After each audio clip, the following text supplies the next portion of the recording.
Hi guys, good evening everybody, and welcome to a very special tasting tonight. One that I am looking very much forward to, because this stuff is just right up my alley. If the people who know me know, there's not many people here, but that's not gonna. How do you say it in English?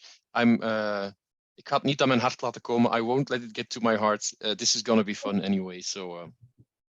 We have 7 spirits to taste, so I'm not going to take too much introduction here.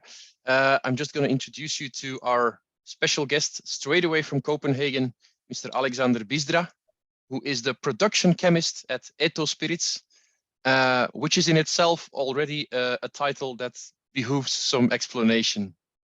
Yes, so it's a weird job, so it's also the title is unusual. So I was studying chemistry at the University of Copenhagen, analytical chemistry to be more precise. And after coming from Australia, I was really fascinated by aging gin, in general aging. But the gin was my thing because Australia is quite big about that, and I work in a gin bar there. But during studies, I met Tobias, who actually already built the prototype of the reactor. And it was just a perfect match. Like it could not happen anywhere else except Copenhagen. So it kind of joined the forces, and my master thesis became our first commercial product. So you can just imagine my studies and my project, all the people coming for tastings, everyone wants to be on the defense. So I think it was one of the coolest projects up there. I think your introduction alone, I think to explain everything you just said, we're gonna need about an hour and a half. But I suggest that we start with putting something in the glass. Cool. Yes. Is that good? You're gonna. I don't know what the order of the lineup is, so you go ahead and tell us what we need to put in the glass. Yeah, I will start with the hafnium. The hafnium. All right. And I can also load the presentation and maybe start like introducing it.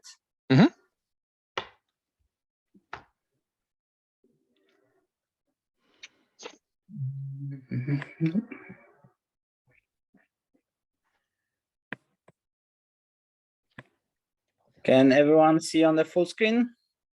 It's not on full screen yet, Aleksander. Oh, yeah. Sorry. I think you should put it on. Yes.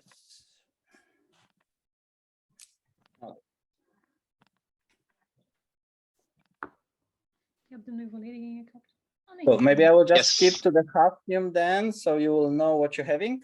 Yes. So in general, we splitting our spirits in 2 categories. In one, we're trying to do the classic spirits, classic expressions, which you could actually compare to some of the commercial products.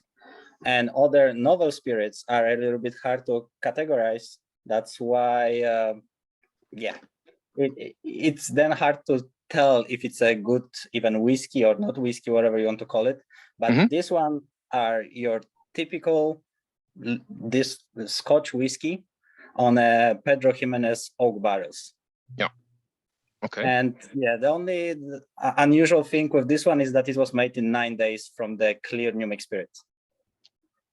Yeah. But we're getting a little bit ahead of us, so maybe I will just go to the first slide and we can go through it. You start explaining, of course, and then guys, taste the stuff and please let us know what you think of it in the chat, or when we have a little pause here, when Aleksander has explained some stuff, we go back to the glass and what's in it. Yeah. So even the production of our spirit is quite unusual. We're kind of in the middle of Copenhagen, and on the left side, you can see the reactor, the shipping container. And in this shipping container, we actually have a reactor. So that just stands next to our office, and we produce just in a parking lot. So you can see the reactor, which was designed by Tobias and his father, who used to actually ship on a Danish float with the Maersk, which is one of the biggest transportation company. And yeah, there are just a couple things which come in together when we build this reactor. So you can see the big tank, which is actually 220 liters. You can fill it up a little bit more. So that's supposed to mimic the perfect size of the barrel. Because we kind of try to do the classic thing. So we still order barrels, which you would put whiskey in, then we open them and cut them in smaller pieces. We get exactly the It's same. blasphemy, Aleksander. It's blasphemy. Yeah. Yeah. Then we put the Meug spirit in the filling tank, and the magic happens. But yeah, all the ingredients are kind of classical, and if you would just put them in a barrel, are normal whiskey. But because we do it so fast, we cannot call it whiskey. So the time frame is the only thing what makes us not whiskey. But we are fine with that, and yeah, we just deal with it. For the people at home, they only have the samples, they don't have the bottles, but on most of the bottles there is in big letters, this is not whiskey. Yeah. It's a legal thing, but it's also a very good thing for SEO on the website, because the word whiskey is coming. Doesn't matter that it's not whiskey. It's not on the hafnium bottle, but I'll show you here on another one. So on the side is in big letters, this is not whiskey. So the reactor actually contains a couple of key elements. There's a foil on one part. It's a casket where we actually put the oak, which we cut before in smaller pieces.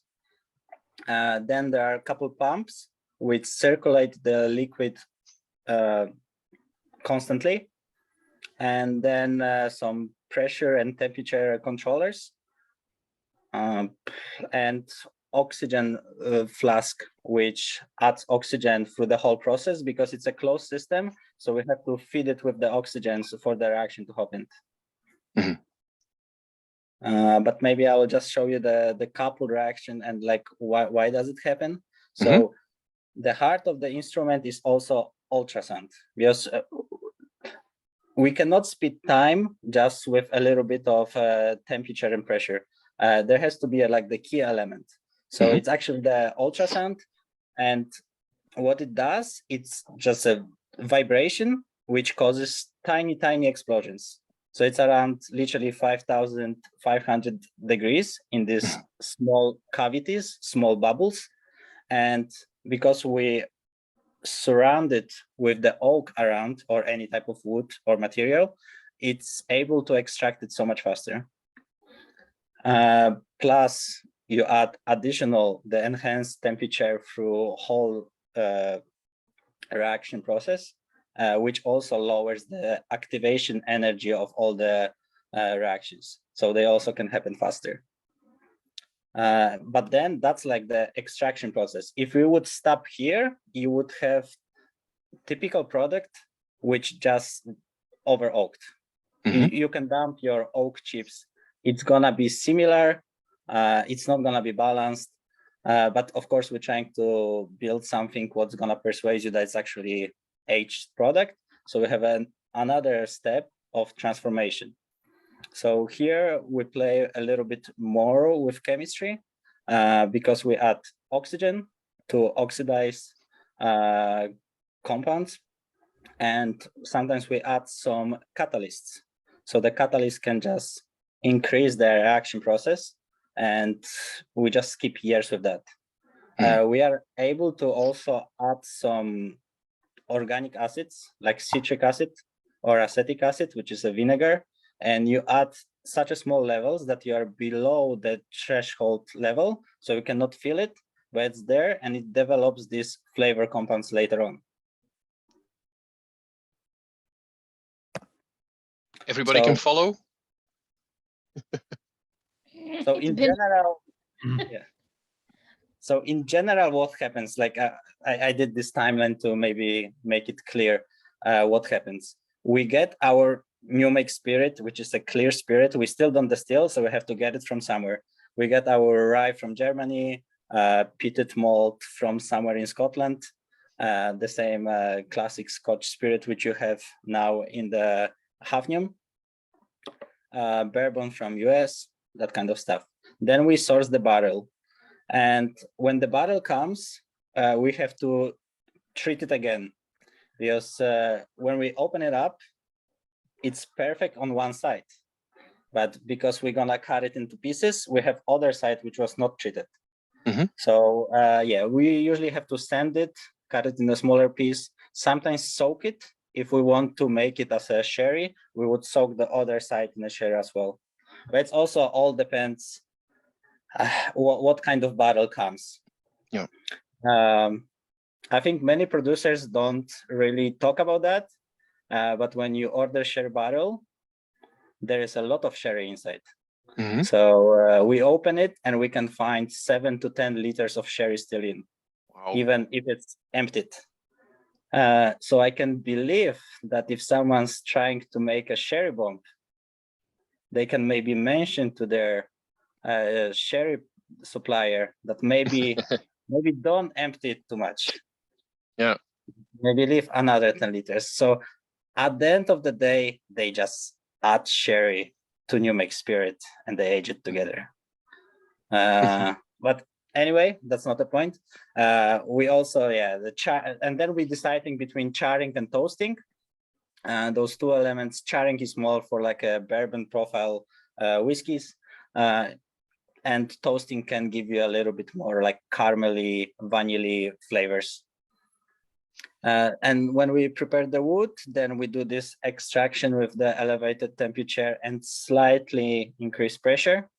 We cannot really play with pressure much because it's a flammable liquid at the high temperature and we are in the city. So it would be quite dangerous. So we have to control the pressure. Yeah, and then it's this transformation phase. And as I mentioned, the most important thing is oxygen. That's what's really bonds it all together. And the good thing with the spirits in general, you cannot, I mean, you maybe can oxidize it, but we still couldn't over-oxidize it, sorry. So we can pump and pump and pump oxygen, and it's still fine. We are trying to find the perfect amount of oxygen. We still work with the Copenhagen University to figure it out, how much it's gonna be. But yeah, that's a long process, but we're working on it. And then there is this development of flavors with organic acid and the catalyst, which helps increase the reaction rate as well. So when we have this reactor, it's so nice that we can actually taste it anytime we want. Okay. So then there's this time of tuning. So we can just try it. And when we make this sample for someone else, I can meet with the bar owner or whoever ordered us to make their product. And they can tell me, we would like it a little bit more oaky. So then we go to the step 2 again. We add a little bit of processed wood and we can make it more oaky. So I think that's quite amazing that someone can come to Copenhagen for a week. We can literally go through whiskey process making and he can leave with the final product. You can leave with a barrel of whiskey or a barrel of this is not whiskey. Yeah, exactly. And then we also realized we started to play a little bit with dilution during production. So the different alcohol to water ratio, we will extract different compounds from the barrel. You would like to probably go to extract a little bit more water soluble compounds. So what happens when you naturally age? Of course, it changes, depends on the country, in a warm climate or a cold climate. But in general, Scotch is gonna be less alcoholic over time. Less alcohol in. So we're trying to dilute it slowly, and we're actually seeing some nice effect that it was a little bit more complex when we dilute slowly during the aging. Okay. And then we actually started to play a little bit with the color adjustment, because for now we could only adjust color by adding more or less wood. But what we do now as well, we can kind of clear it up when we add activated carbon, which is literally just a char of oak. So it's a little bit maybe counterintuitive for someone, but yeah, when you use the char, it actually cleans it up and filters it, and it can adjust the color. But we also have now another method with food grade iron. So what iron does, it also oxidizes the different compounds in the whiskey. It looks like, yeah, it needs some tannins to bounce with it. So you need a little bit of wood already, but it can create quite crazy colors. So this what we did last time in an hour. Okay, that's like a bottle of Coca-Cola. Yes, it's pitch black. Okay. So yeah, and of course, as you dial less of iron, you can control this color. But the nice thing with what I just showed you, it tastes like New Make Spirit. So the flavor didn't change, you just control the color. So we're actually working now to make something fruity and light, but looking like this. Looking pitch black. Yeah, looking like motor oil, but being totally on different spectrum. Is there anybody to stop you guys doing this, or is this just having some fun? We actually got approached by the hotel in Copenhagen. The name is The Socialist. So they quite crazy. They have an amazing bar manager who's trying to make it for the bar. Plus, they want to put it in a hotel bar room. Okay. I think it's an amazing project, and they want something crazy, and that's what they're getting. So sign me up for a bottle, Aleksander. I want to try that. I think it's gonna look amazing on the shelf. So, and we can see even with the prototype in the office, like whenever someone comes, like, what is that? Well, I think I was just going to say, let's go back to the glass what we have here, because Jo in the chat has like always has already put some tasting notes in there. I'm not gonna read everything, but it ends with, I would never have guessed this is not a nice even whiskey. And he also doesn't have baby vomit, but that's a little bit of an inside joke. So so this is our entry. We try to make something a little bit sweeter. So of course, sherry. We got the sherry Pedro Jimenez oak barrel, which we cut it up. We got the unpeated Scotch malt from Scotland. And yeah, there is nothing added. It's just wood, ultrasound, temperature, and it made it magic. It's supposed to be simple. It's supposed to be smooth, entry level. And I think you can actually compare it to some of the commercial products. Yeah. And that was an idea. Yeah. I think if you taste this blind, there's a lot of people just would never guess this is not whiskey. I mean, and also, go ahead, Jo. My inner geek has to ask, why hafnium though? Yeah. So this element, hafnium, was actually discovered in Copenhagen University. But by Niels Bohr. And yeah, we just like Tobias as an owner and also scientist had this idea. It's a local product. It's something what we would like to have it our core range. So that's what we went, something a little bit more local and classic and for geeks. And that's also why there's a quote from Niels Bohr on the bottle. So every bottle also has a quote from somebody famous on it. And for this one, it's Niels Bohr. I'm just going to read it to you. Everything we call real is made of things that cannot be regarded as real. I love you guys already. Yeah.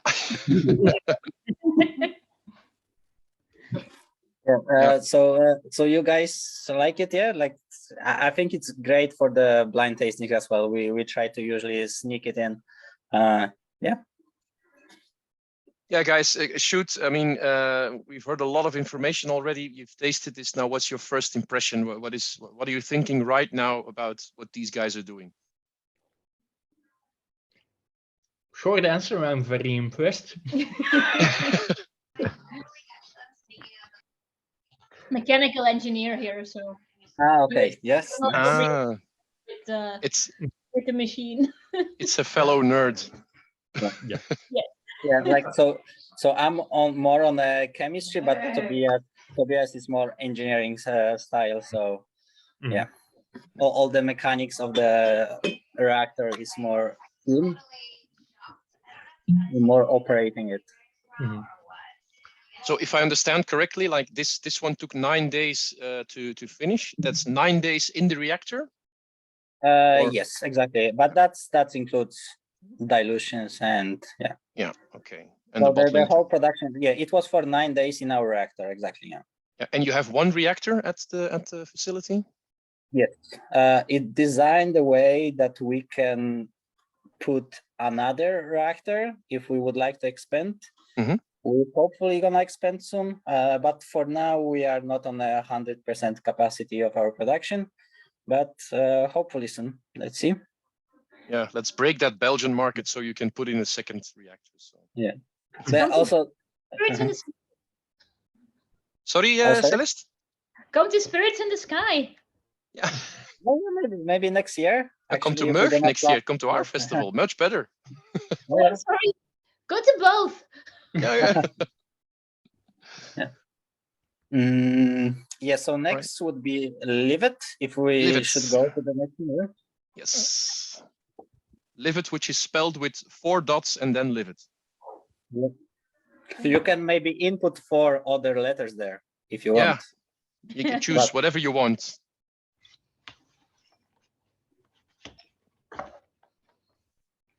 You guys are quite cheeky with this, right? I mean, no, no, not at all. Yeah.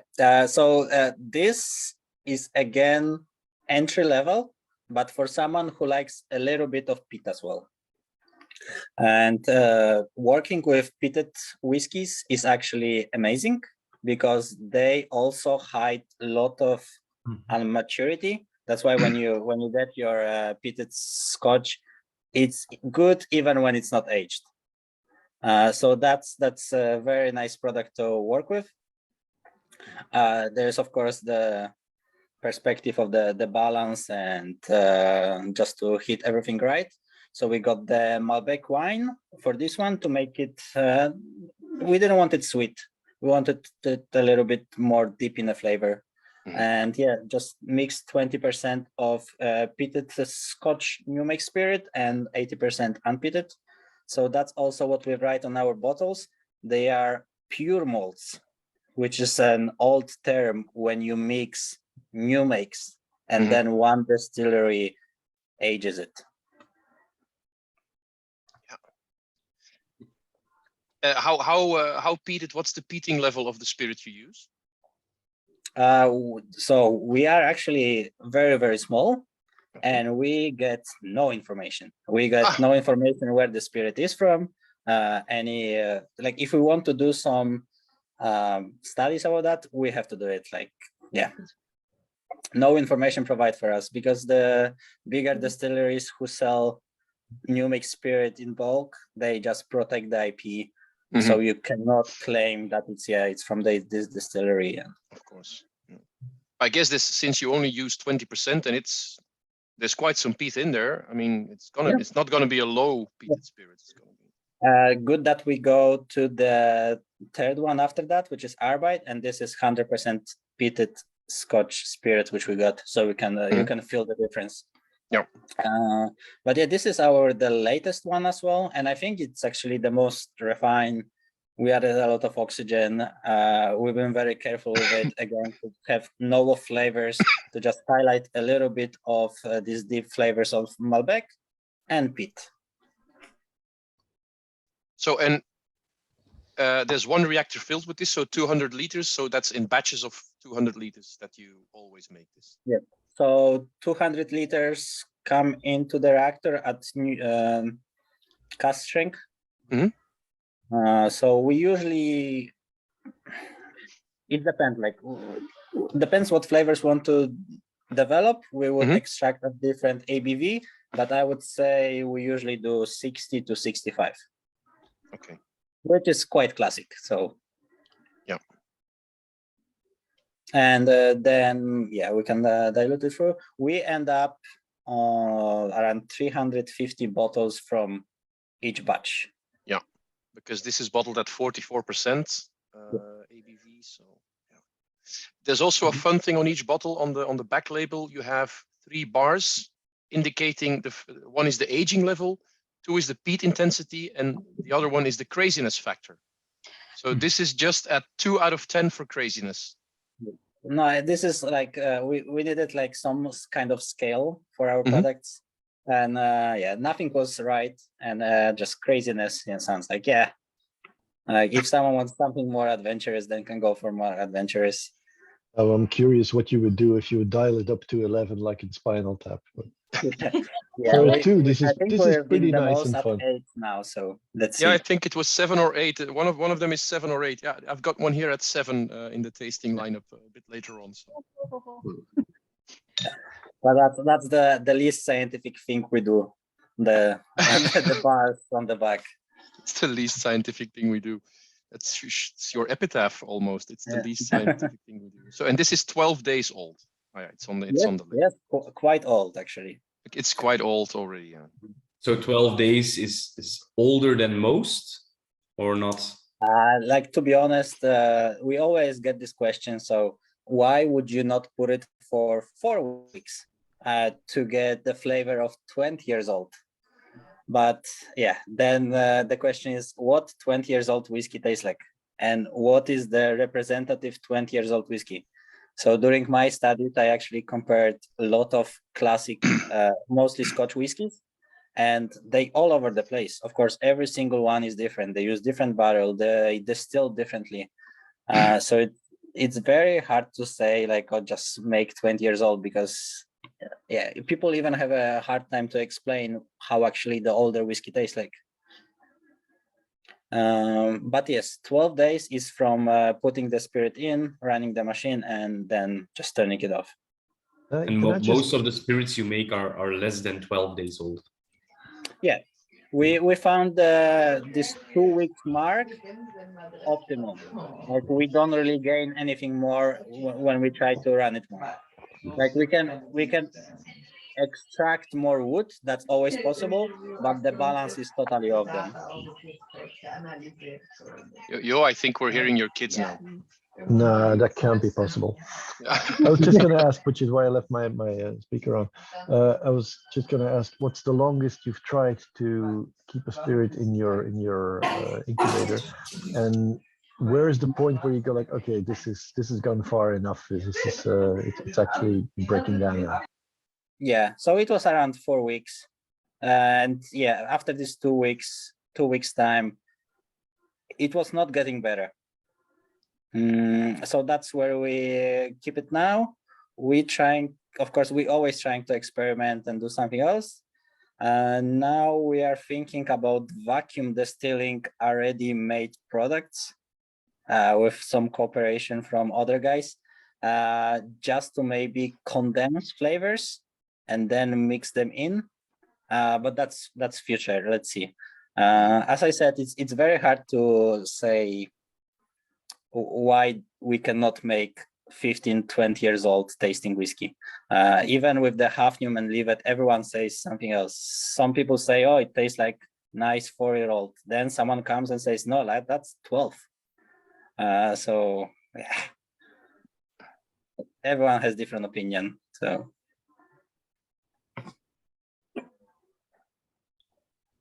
can I just say that the difference between the Hafnium and the Livet is only 2%, but if I'd have tasted this blindly, I would have guessed it was a lot stronger than that. So for me, the alcohol is coming through a lot more pronouncedly than with the Hafnium. It never gets burny or never gets in the way, but it feels and tastes more like a cask strength. Is there something in the process that you can link to this effect, or is it just a... Yep. We have no angel share. So that's I mean, it's not problematic. That's awesome for us. But we get this comment sometimes that people think it's actually stronger. With Hafnium, we actually introduced some angel share by just leaving the lid open and we had some evaporation of the volatiles. But I think it's better to just dilute it more, and then you have more whiskey. So especially if you can make it taste like something cask strength, but it's still it's lower than that. It means you can also drink more of it and not just without keeling over. It's also like it opens up a lot when you leave it in a glass. So that's usually what we recommend as well. Just pour the bigger one, wait a little bit, or like sip through. It's always a good thing as a producer to suggest to pour a bigger one. Yeah, that's a feature. It's a feature, yeah. So we've got, Jo has put another really nice tasting note in there. Rauchbier, Jo. You're smelling Rauchbier. You get a little bit of peat at the front, and then the whiskey flavors take over. The peat is still there, and somewhere in the middle you have this little bit of meaty, almost smoked sausage kind of hint that you also get in smoked beers, which is not peated, but you Schlenkerla, for example. And I like that because many peated products focus heavily on the peat, but nobody orders a plate of peat. It's a nice touch to get, and you can exaggerate with it. But when you combine it with a more savory flavor, which basically is smoked meat products or smoked whatever products, barbecue flavors, that kind of stuff, then you can more easily tie into culinary food-related things. In Rauchbier, it comes from birchwood, right? Depends. I mean, they do oak as well. They do. There's an Eichen as well. I think the main difference is they use wood smoke instead of peat smoke, whichever wood they have on hand. And I think the difference, and I think I got that in the flavor as well, when you look at peated malts as opposed to peated barrels. In peated malt, you have more like it's both more mellow than what you get in barrels, and it's also more, how do I say it, swampy. I call it swampy. It's kind of a rough, rustic flavor, which when balanced is awesome because you do not get it from barrels, you get it from the malt, and I get a bit of that as well, and that makes it a really interesting product. I, for one, know one of my buddies who would be crazy about this stuff, only who would say dial this up to 11 because he's a peat head. Kevin, I'll have Kevin taste this. He will love it, but he will go, I can use a bit more, but then again, he's no reference. So then we can actually go to the next one, which highlights the peatiness the most. So it's Arbeit, which while they're pouring, I'm just going to read the quotes from the famous people in the bottles because I think that's really nice. So this one is from Alice Munro, who is a famous writer, and the quote is: "In your life, there are a few places, or maybe only the one place, where something happens, and then there are all the other places." Isn't that just nice? I mean, I love that. Arbeit. Yes. Arbeit meaning work. Can I quickly just toss in before you get on with the Arbeit? I don't know, you probably know them, but there's a brewery or a brewer, I should say, Mikkeler, who's also from your parts of the world. And I get a similar vibe from you guys, because you have the same sense of humor, the same sense of irreverence, and the hints that you put in the names of your product are very clearly, we're not that, but we're still like that. And who's going to sue us for getting just that close? I love that. I just wanted to toss that in. Also, I love your quotey things. Yeah, Jo actually is a brewer, and he used to do that himself on his beers, put quotes on all his beers. So funny story, the Mikkel, the owner and the founder, was actually a teacher before he started brewing. And he taught Tobias mathematics. So our founder was actually, and that's where they founded 2All with Mikkel's help. So it's all big family here in such a small country like Denmark. So there's definitely something like this Danish aesthetic. I think so. Yeah, there's like the Belgians are surrealists and Dadaists. I think that the Danish have something. Maybe irreverence is a good word that you used there. So like. And just because I'm gonna forget to mention it, all our classic products are made by our designer, kind of in-house, but the other ones are always different artists for the novel spirits. Okay. So the artist gets like a lot of freedom, and they come up with the design for the bottle. For the labels, you mean, and for the bottle? For the labels, yeah, exactly. Yeah. Okay. Yeah. Jeroen, could you maybe also tell us the craziness score, because I'm very intrigued by that. Oh, what are you guessing? The last one was 2. The first one we had, the craziness score was actually hafnium was also 2. I haven't tasted yet. Give me a sec. Yeah. I'm guessing pi. Tasty craziness factor is pi. Okay. Mm.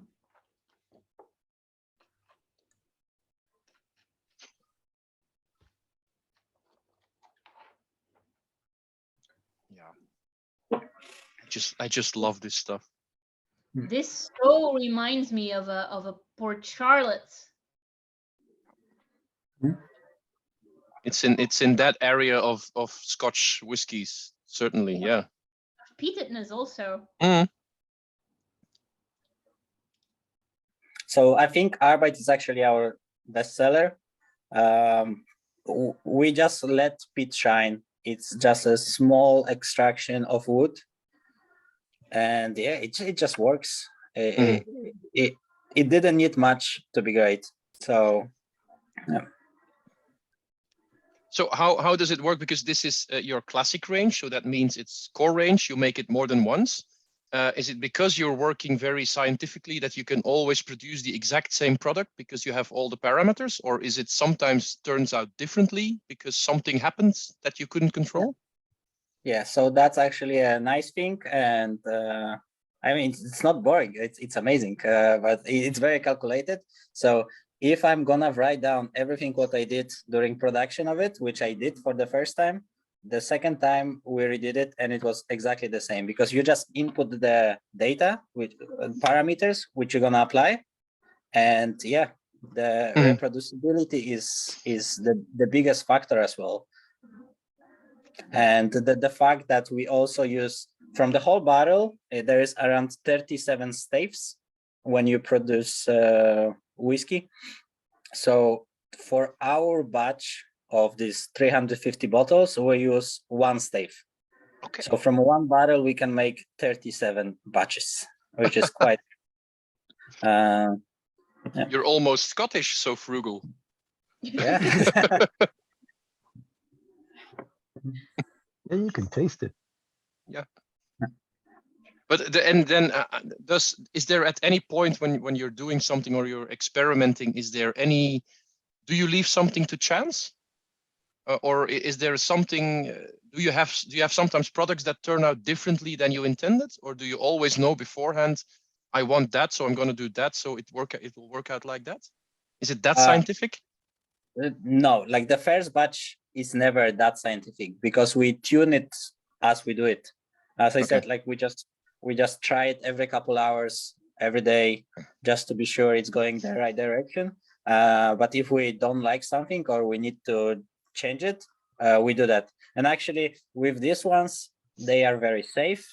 I would say the flavors are very developed. We knew what we're going for. It was easy kinda. But then when we're gonna go to the novel spirits, yeah, I actually have a couple stories how the whole idea changed as we've been doing it. Yeah. But you, of course, you'll never tell people that, because it's always as it was intended. We had only one, small batch that was around 50 liters, which we had to discard because it was not good. Like it had to go to the drain. Yeah. We couldn't recover it anymore. Jo has put his tasting note in. I'm just going to read you the last sentence, Aleksander. Arbeit is a Valkyrie, no less. This is a she. I love that. Yeah. Cool.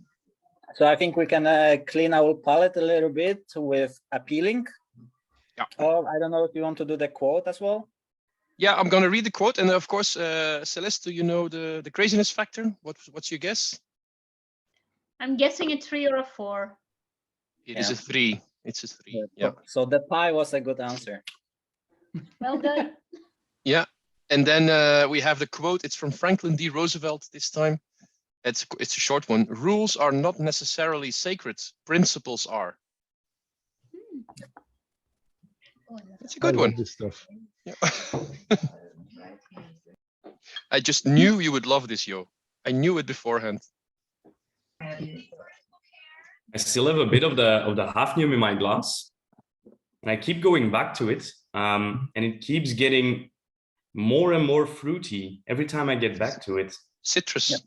Yeah, it's Lots of citrus now. extremely fruity. Very fresh and dainty almost now. Mhm. I love it. Awesome, thank you.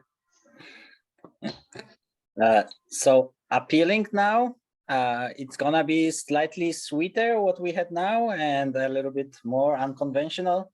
It's already very hard to say what this spirit is.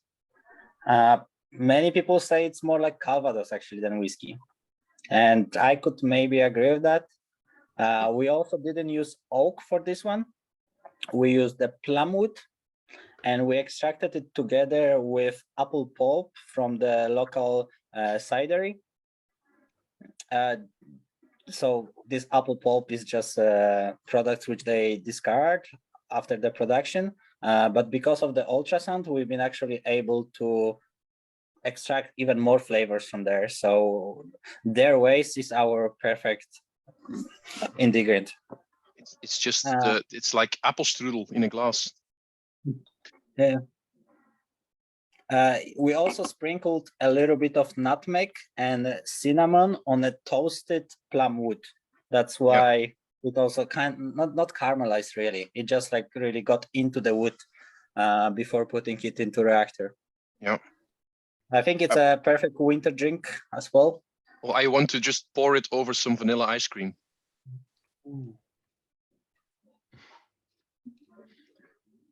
To do crêpe Suzette with this, and this would make something entirely different. This would be amazing.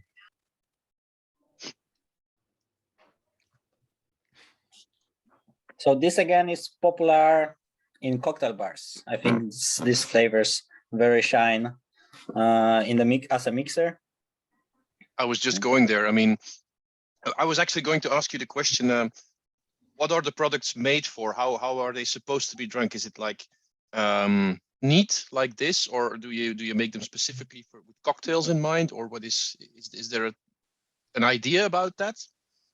I mean, the classics are meant to drink as classic whiskey, Mm-hmm. but then with the more unconventional, the novel spirits, we always try to make it drinkable neat as well. Yes, it should be good by itself.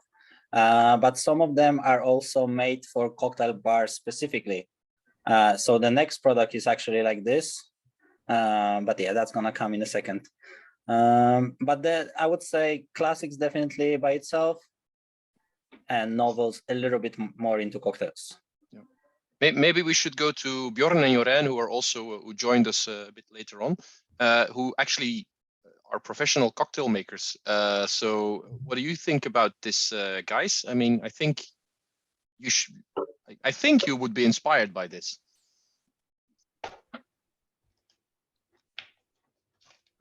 don't know if they heard me. But there you go. They are also very shy people.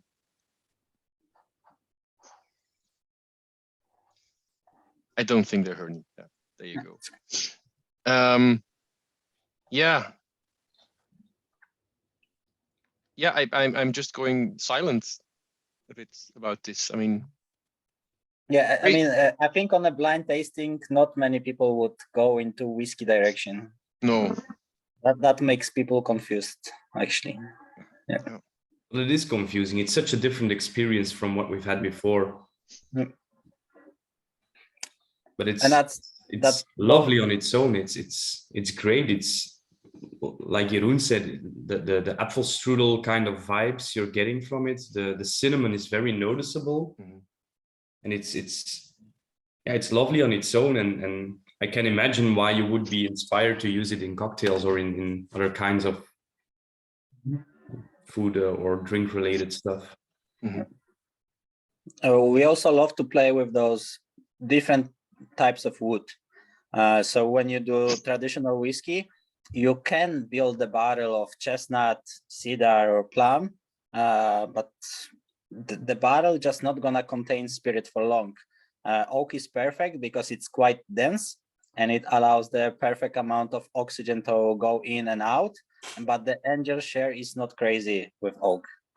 But with the chestnut or cedar, I think it was around 20 or to 30% per year angel share. That's why people just don't use it. People stick to oak, and oak in many countries is also a requirement to call it whiskey. But as we are not whiskey, we love to play with different woods. And the plum was also interesting to deal with. Every wood is different. Have you worked with tropical hardwoods? Like Not yet. Amburana, stuff like that? Not yet. You should. now- Amburana. This with Amburana wood. Wow. I have even no idea how it smells. It's if you have like cachaça aged on Amburana wood, it's full on cinnamon. Okay, that's interesting. So you should really check out some Amburana casks, which are really nice too. I think you could do some crazy stuff with that. Bjorn is multitasking. Full body taste. He will. He would like to make some apple teenies or something with winter spices. With this. So, sounds good. And hot toddy as well. Hot toddies, yeah, something warm, yeah. Craziness factor is 8 on this one. And I guess that's because of the crazy wood and the apple pulp and every other thing. And it just with the flavors, like I would say your classic whiskey is on 1. So this would be, and we always like even Hafnium when it's really mimics the classic whiskey so good. I think only the fact that it was made in 9 days deserves this 1 extra point. That's why it was 2. Yeah. How long are the discussions about this in your offices? That's very fluffy and yeah. How many people are working at EtoH? Is it just you and Tobias, or? Right now, yes, but we switch from like 4 to 2 people, depends of the time of the year. We unfortunately launched 2 years ago, just before COVID hit. But now we got an investment from actually a Dutch company, so I hope it's gonna go very well. Gonna take off. So I think we can go. Maybe the quote on this one. Yeah, the quote is from Isaac Newton. It's a famous one. This one. No great discovery was ever made without a bold guess. I guess the bold guess was the plum wood and the apple wood and the apple pulp in this case. So. And the next one is actually a whole batch which we made for a very famous cocktail bar in Copenhagen called Ruby. And it was a very interesting process because they came up with the cocktail first, and we've been building whiskey for the cocktail. Okay. And yeah, again, we've been meeting every second day to just tune it exactly as they wanted. So what we use is acacia wood, which again gonna change experience totally. And similar to appealing, but instead of apple pulp, we added Danish sour cherries, which are like native to this region next to Copenhagen. And yeah, that's my favorite. I found that not many people like it, but I think it does so different. It's very dry. It starts kind of fruity and vibrant, I would say, but then it just cuts and it's this nice dry taste, which I love. It's different.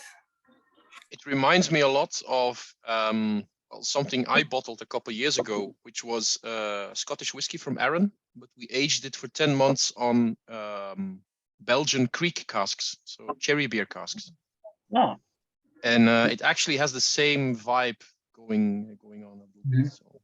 Yeah. And I think important to mention, we actually switched the new make spirit here. We are on the German rye, which is of course a little bit, I would say, rougher and sharper than the Scottish malt. So you were telling you made this for a hotel? No, for the cocktail bar. Yeah. For a cocktail bar. Sorry, yeah. So could I call you and guys and say make something for me? Definitely. All right. We usually like a small commitment, how many bottles someone would like to take. Yeah. But it's definitely possible. Okay. Yeah, I'm gonna start making the email right now. So you're not gonna hear me for a while, but. It's okay. Yeah.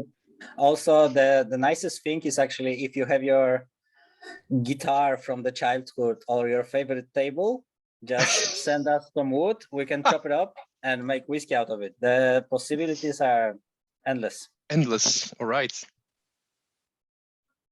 Yeah. Wow. Yeah. Okay. Yeah. That sounds actually like a great idea to do. So yeah, we hope to catch famous musician one day and make something nice. Mm-hmm. Or maybe a pirate who donates his wooden leg. Sorry, that's just silly. Rye so cherries. That's of course quote from the Joker. Yes. Why so serious? Exactly. Yeah. I have to say, Tobias loves those kind of stuff. Might be an interesting thing. But I have to say, on all festivals, people just point at it because of the very vibrant label and nice name. So I think it works. Yeah. With this novel range, is this also like something that you're going to make more of, or is it just limited edition one time and never again? Yeah, we don't like to call anything limited edition. As we say, like everything is kind of limited edition. So, and it's very like upselling with this limited edition thing. So we never say never. We have a recipe, we can recreate it. But yeah, most likely it's a one-time shot. We would like to establish some core novel range, but the idea for now was also to just make spirits. We didn't repeat many of them, maybe 2, 3, and just see what sticks. I think it's the easiest way. We can produce so fast, and there's no reason to don't experiment now when we're still a young company. We can consolidate later, but for now, it's just let's see what people like and what the interest is. And so for this one, you made it for the cocktail bar. This was one production, so also like about 400, 350 bottles, something like that? Yep, exactly. Yeah. I'm just reading the tasting note there. Yeah. Asia, Weeg. I don't know how to translate that in English. Wait, it's about, sweet cherries. It's one of the few words in Dutch that you can't properly translate them to English. It never comes across. Weeg is like, it's almost off-putting, but it isn't. There's a Swedish tint to it. There's a wettish kind of feel to it, but it's very hard to pin down. There's no English word. I hate that because I love English, and I think it's a more economic language than Dutch is. But there's no proper word for it, and whenever I try to translate it, it comes across as if I'm putting it down, which it isn't. Weeg can be a quality. It often isn't, but I think here it is because it gives that sort of faint, it's hard to grasp, it's hard to put down. It's like a faint moistness, something like that. Yeah. And I love how the bottle is misleading me here, because if I looked at the bottle going from the range so far, I would say this would be the more extravagant, the more flamboyant, the more explosive, and it's actually the more delicate of the four so far. And I love that, because very often cherry drinks in general, whether they're fizzy drinks or hard liquors. They can be very aggressive and very upfront on the cherry, and very often not in a nice way. But here the cherry is present, and you get the hint of acacia is there. Mhm. I really love this, but I can see how hard it would be to use it in a cocktail and make it stand up, because No. You use your verb. Yo, it's hard to cocktailify. to cocktailify it, yeah. Should be a verb, you know. Yeah, it should be. We don't invent nearly enough verbs, I think. Also, way should be translated, right? Yeah. This is definitely my favorite so far.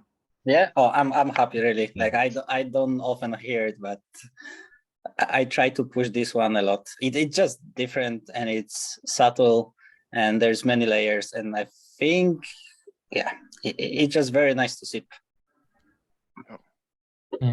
But I think that subtleness is for me what caught me off guard, because when I think rye and when I think cherry, I expected it to be more bold. And it's surprising that it's so nuanced and it's so subtle. I actually did a masterclass of Michter's American whiskey on Tuesday, so 2 days ago, with 3 of their ryes in it, and it's exactly what you say, Vincent. So those ryes are upfront, in your face, spicy, all everything that you want, and they are very nice. This one is very, very delicate and different. So yeah.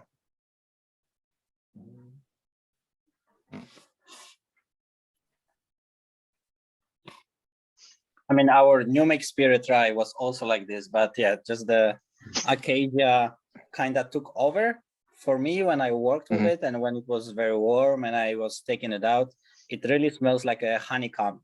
Yeah. Like just for me, pure honey now in my memory. There are some really nice grappas aged on acacia wood. So in Italy, they can use acacia wood for grappa aging, and there are also it very much reminds me of those, because of the wood really comes forward there. Yeah, literally, we had a whiskey and a rum show in Copenhagen 2 weeks ago, and one guy said like, "That's for me grappa in my memory because of acacia." So, yeah.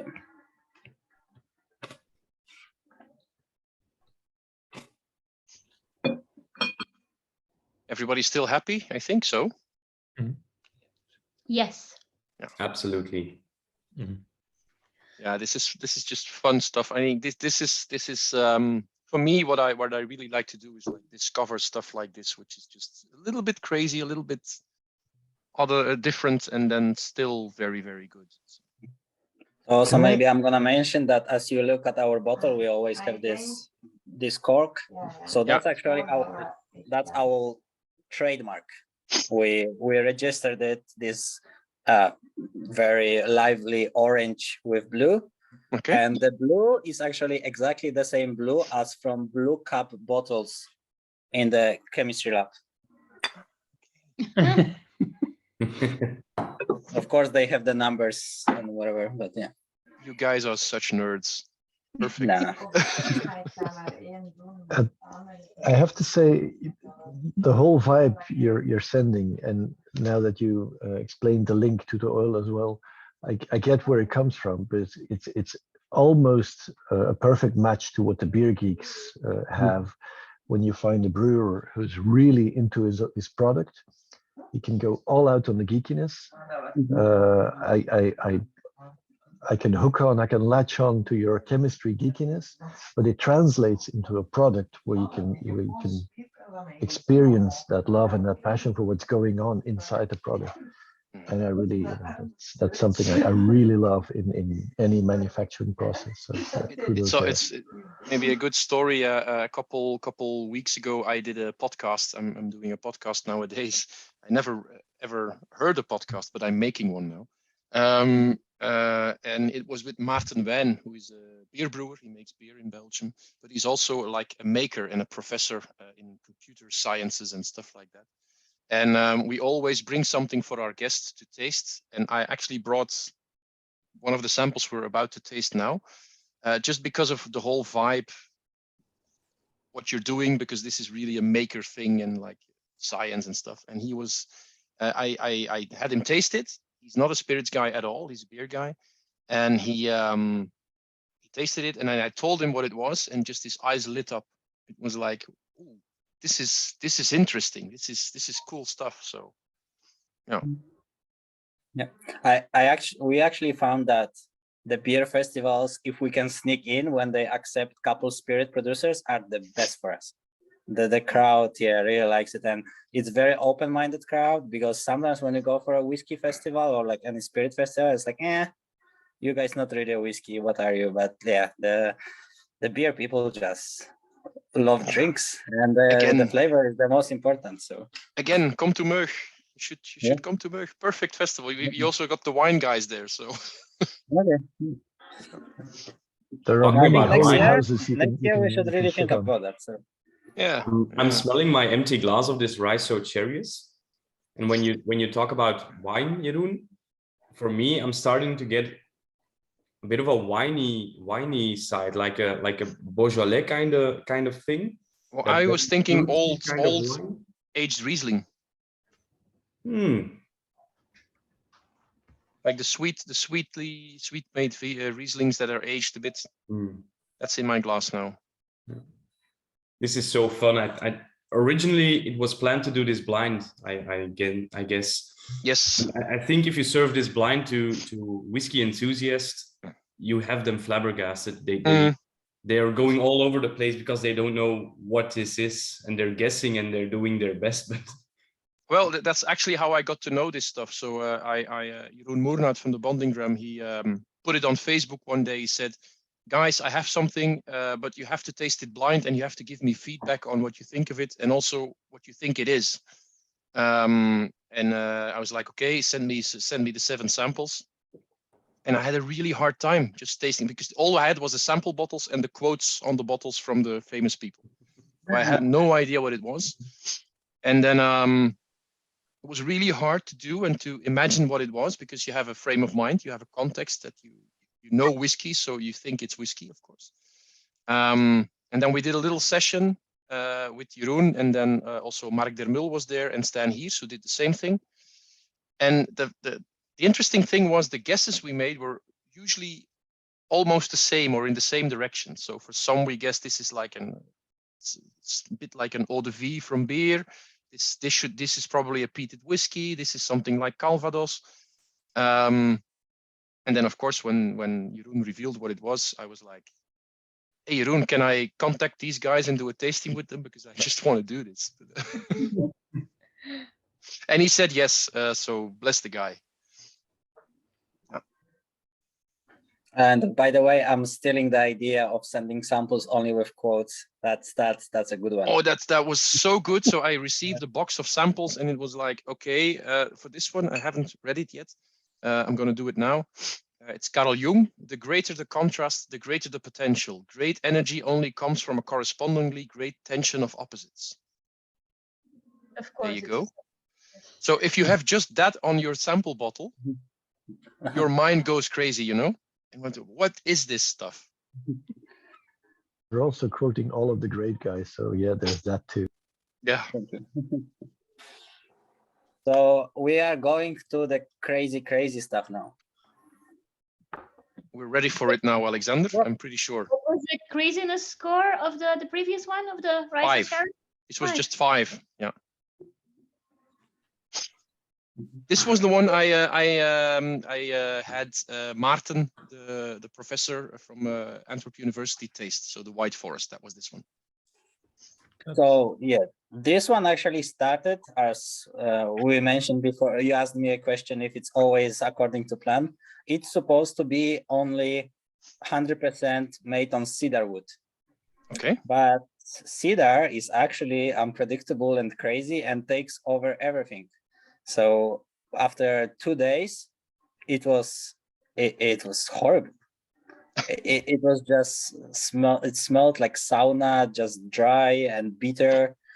So we had to balance it with other wood. We decided on chestnut, which is a little bit sweeter than oak, especially toasted. So I think it really balanced it out. And that's definitely the weirdest one. Like the first of all, the 2 wood combinations are opposites and just unusual to use it in whiskey production. And then we also mix the 50% of rye, the sharpness and the vibrantness, and the peated Scotch malt. So there is literally everything in that. Potpourri. With 50-50 rye and peated malts. Yeah, and 50-50 cedar and chestnut. For me, it doesn't finish. It just lingers and lingers and lingers, and there's just so many layers. It starts differently, it goes to second phase, and it finishes differently. So that it starts actually, I think, quite sweet and easy, but then it just changes totally. Mm-hmm.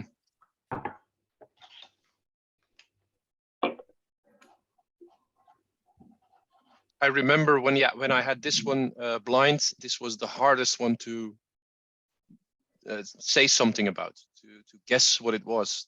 And I think I ended up guessing it was some sort of mezcal or tequila. Yeah, I couldn't really put my finger on it what this was. So.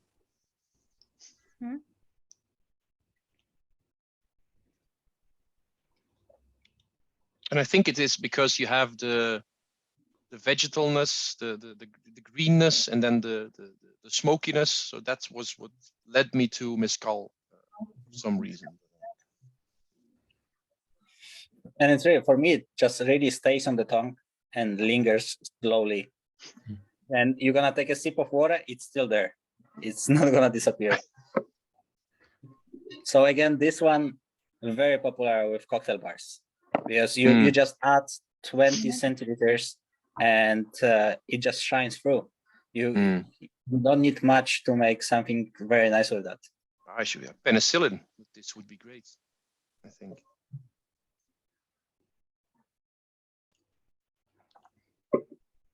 We didn't even ask in the beginning, but what does EtoH stand for? I just like kind of ethanol alcohol spirits. Okay. So quite simple. Quite simple for a chemist, but not for an ordinary guy like me, Aleksander. But we try to, yeah, also the naming was a discussion, because every single whiskey is named differently. We don't go with our like name up front and then the sub name. Yeah, so they all each separate story. So we try to focus on the name of the bottle. So why is this one called White Forest? So as you can maybe see on the screen, the artwork is actually a bison.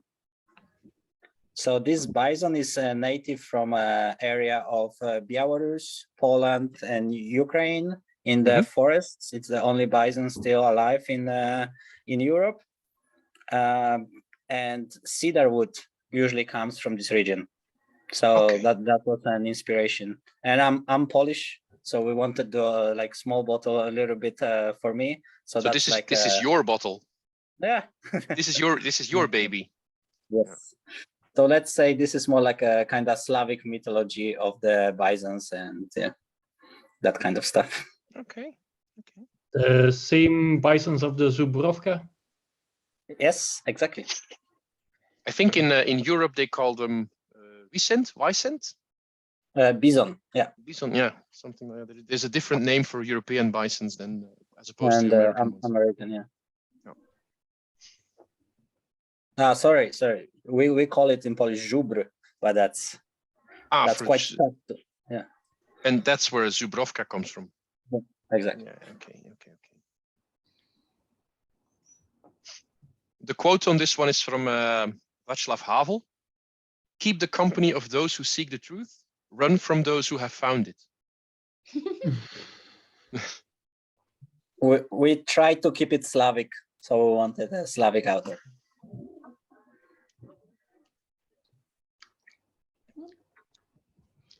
Yep. So next one is actually something what's gonna clean the palate, which is able to do that. It's our bourbon.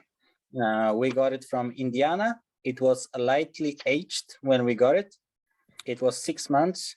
So not the clear spirit, but that's the best what we could do, which we could get. And we played a little bit with that. So you can see it's also a little bit darker. We extracted it together with coffee, coca nibs, and nutmeg. I'm expecting something like a cookie. Yeah. It's definitely more desserty, but we really tried to make it as close as bourbon, like to don't make liquor, because it's very easy to overdo it and make something sweet and fluffy, but that's supposed to be just kind of classic bourbon, but then you get those hints of different flavors. Oh, wow, it's in the nose, it's very easy, and then when you taste it, it's completely different. So that's the only one which we had to discard 50 liters. I thought it's a great idea to grind the coffee before extraction, but the ultrasound pretty much just brew it, and we made cold brew, which was 60% of alcohol. So it was just weird coffee.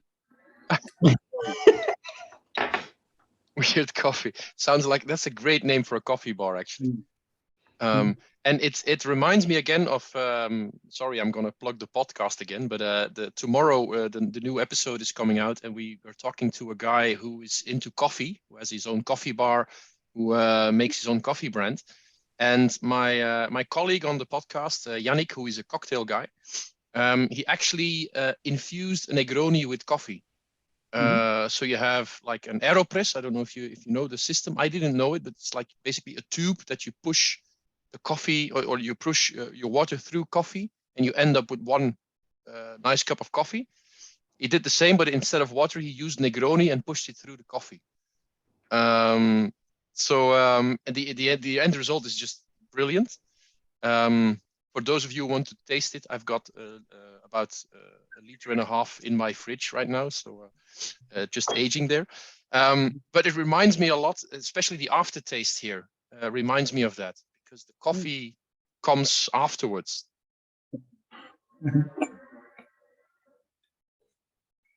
So I think this is quite good to sip by itself, especially at the end of the night. One ice cube melts a little bit, gets easier to drink. Yeah, we tried old-fashioned with it.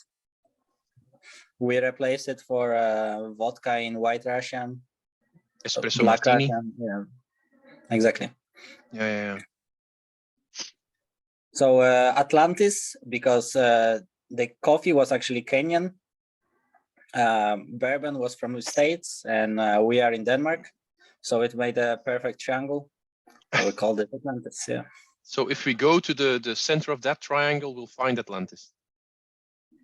We haven't been that precise, but yeah.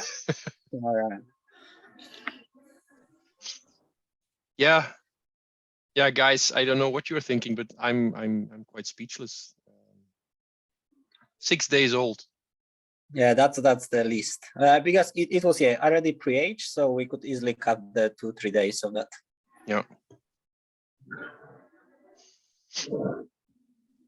So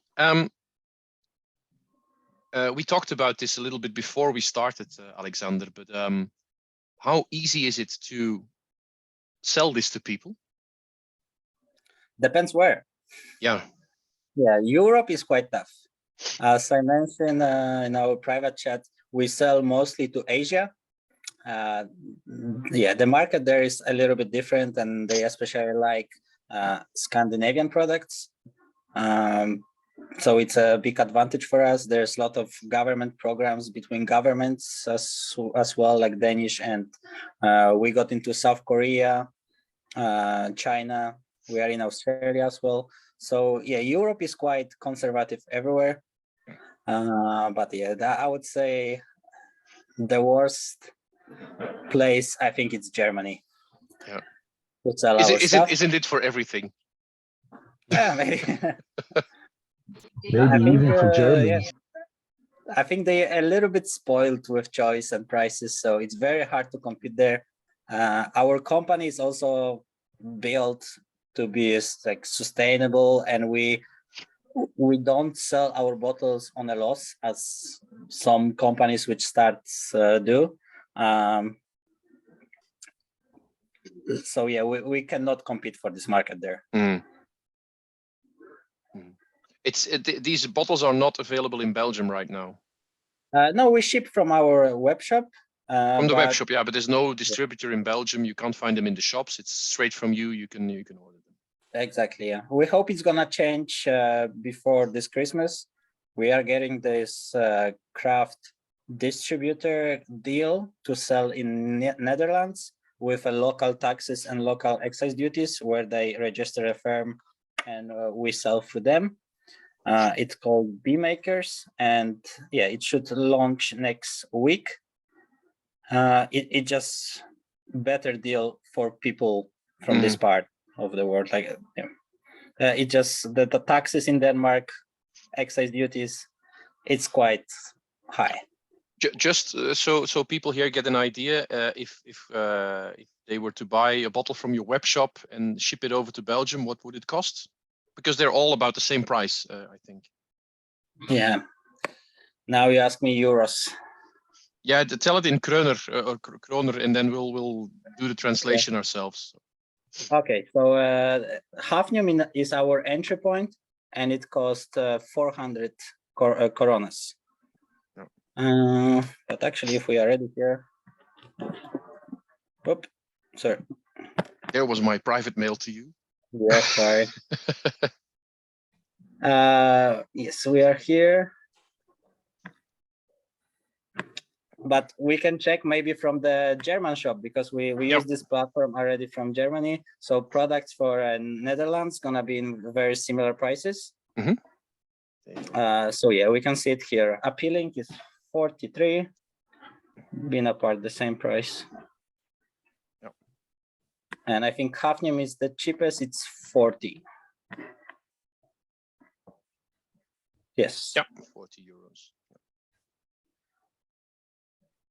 Yeah, so the price point is like I mean, this is not much more than a premium bottle of gin. So, and for me, the difference is clear, you know? Yeah, of course, we get this question sometimes, like, okay, so you make it so much faster, why is it not so much cheaper? But of course, it all comes to the scale. Like, as we talk, we do such as, sorry. That's you. Yeah. I thought it was yours kids again. No, actually, working from people home. come clean office because it's quite late. Sorry for that. Yeah, we do it faster, but the scale is so much smaller. Of course, the shops take quite a big chunk. Sure. So it really doesn't go to us. Yeah.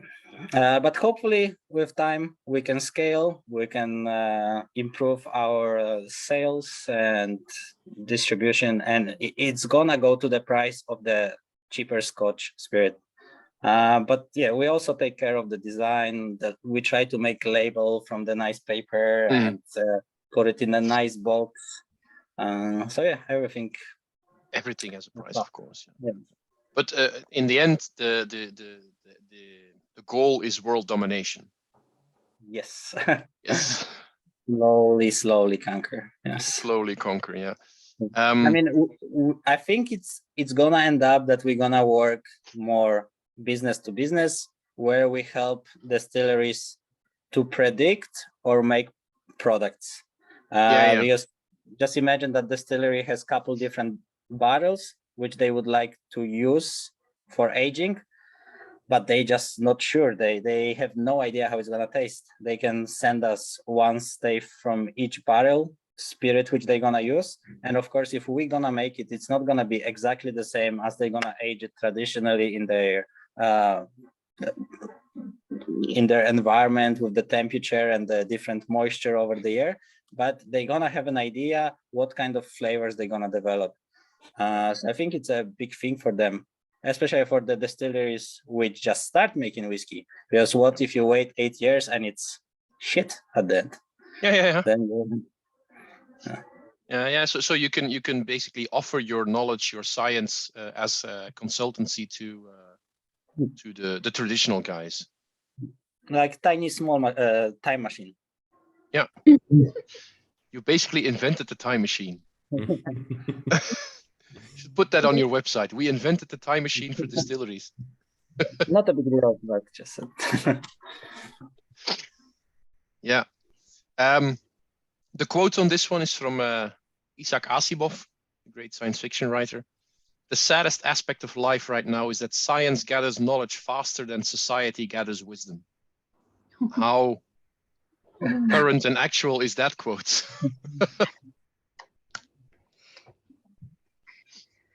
Yeah. Yeah, guys, I mean, yeah, go ahead, Aleksander. No, sorry. I think we had quite a range. Like that's what we try to arrange in our emails as well, to just showcase different flavors, and yeah, give you this experience to get the flavors which you otherwise really cannot get in other spirits. Yeah, I think this should be in Belgium. This should be in the shops in Belgium.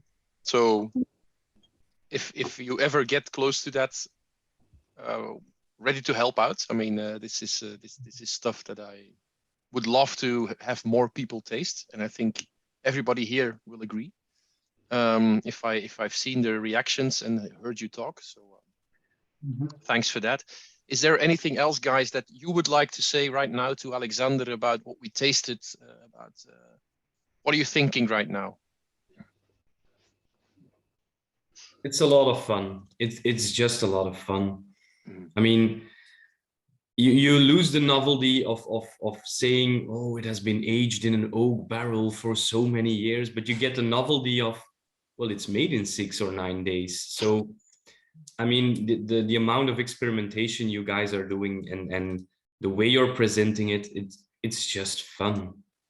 And that alone is worth tasting it for me. So I enjoyed it very much. Thank you. And I really think we improve over time. Like we always try to add different element to our reactor. Now we're working to maybe implement some UV lights as well. We try to do some photo degradation of wood while using the light. But yeah. So as opposed to what you're doing in the reactor, you as a company improve over time. Yes. That's a fun contradiction. If I can make another beer comparison again, one of the reasons why I was intrigued to do this tasting was not only because Jeroen recommended it. I tend to go by his word where booze is concerned. But when you look at the beer world, any shortcuts that a brewer is trying to take is probably, in my opinion, a bad idea. Shortcuts in beer are mostly influenced by greed and commercial necessity, so to speak, and are seldom in the interest of the product or the consumer. When I look at what you're doing here, my first reaction was, I hope it's not going to be something like that, but I was intrigued anyway because my chemical geek is interested. How can you speed up the process that is essentially at the heart of the commercial value of your product? And then when I see the fun you're having and the love you're having for both the product and the process, well, I can say that this is something. It's a breath of fresh air. I wish somebody. I'm in dubio here. I wish nobody does this with beer, except if they do it like you do, because I get the idea that you're doing it for the right reasons, and you're not doing that just to get the same price for a 9-day-old bottle of spirits that you could charge for a 20-year-old bottle of whiskey. That's not the goal, I think. So as long as that's in there, I'm all for it. But in beer, for some reason, everybody tends to go like, oh, well, let's speed up the lagering process and brew a beer in 1 day. And it never ends up well. So yeah, you have my sympathy, and I'm all for you. If I find a bottle of yours, it's going to end up in my cupboard anyway. Awesome, thank you. We also try to don't greenwash our production because we use a lot of electricity during the production, but everything else is quite sustainable. And yeah, with our process, as I mentioned, we just use such a small amount of wood. We are able to maybe recreate some of the older stuff. yeah, if we got our hands on the barrel from before Second World War, which was lying in a bank in Copenhagen, and yeah, we've been just able to age it on the spirit, and it does have distinct flavors. Is this something that that might be in the future on the menu somewhere? The recreation of products that are no longer accessible? In beer, you get this. You have people rebrewing beers that have been out of production for dozens of years. Same thing in whiskey, like Yeah, recipes so- from the 1800s, and we're gonna make it in the same way. But yeah, Yeah, but here you could actually, you could speed it up and you could have it next week instead of in another 20 or 40 or 200 years. Yeah, hopefully. For now, we have quite a big problem to persuade big distilleries to work with us, especially whiskey distilleries. With the gin distilleries, it's much easier. But yeah, big whiskey brand has nothing to gain working with us right now.